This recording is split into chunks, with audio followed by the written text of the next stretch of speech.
ప్రారంభిస్తున్న CM breakfast పథకం ఇది కూడా పిల్లల డ్రాప్అవుట్స్ తగ్గిస్తుంది.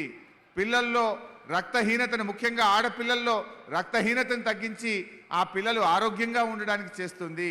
ఇంకా ప్రభుత్వ పాఠశాలల్ని బలోపేతం చేయడం, పిల్లల ఆరోగ్యాన్ని మెరుగుపరచడం, డ్రాప్అవుట్స్ను తగ్గించడం, ఇది ఈ పథకం దోహదం చేస్తుందని అనుకోవచ్చు. ఎందుకంటే ఈరోజు పిల్లలులో డ్రాప్అవుట్స్ ఉంది అక్కడక్కడ ప్రభుత్వ పాఠశాలల్లో.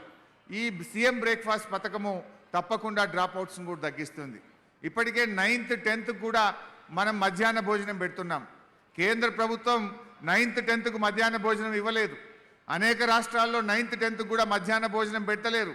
కానీ 100% రాష్ట్ర ప్రభుత్వ నిధులతో 9వ తరగతి 10వ తరగతి పిల్లలకు కూడా మధ్యాహ్న భోజనం అందిస్తుంది మన కేసీఆర్ సర్కార్, మన బీఆర్ఎస్ సర్కార్.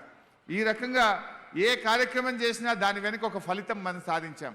కేసీఆర్ కిట్తో 100% ఇన్స్టిట్యూషనల్ డెలివరీలు, కళ్యాణ లక్ష్మితో బాల్య వివాహాలు రూపుమాపడం, సీఎం బ్రేక్ఫాస్ట్ పథకంతో కడుపు నింపడమే కాదు డ్రాప్అవుట్స్ను తగ్గించి విద్యా వికాసానికి ఉపయోగపడుతుంది.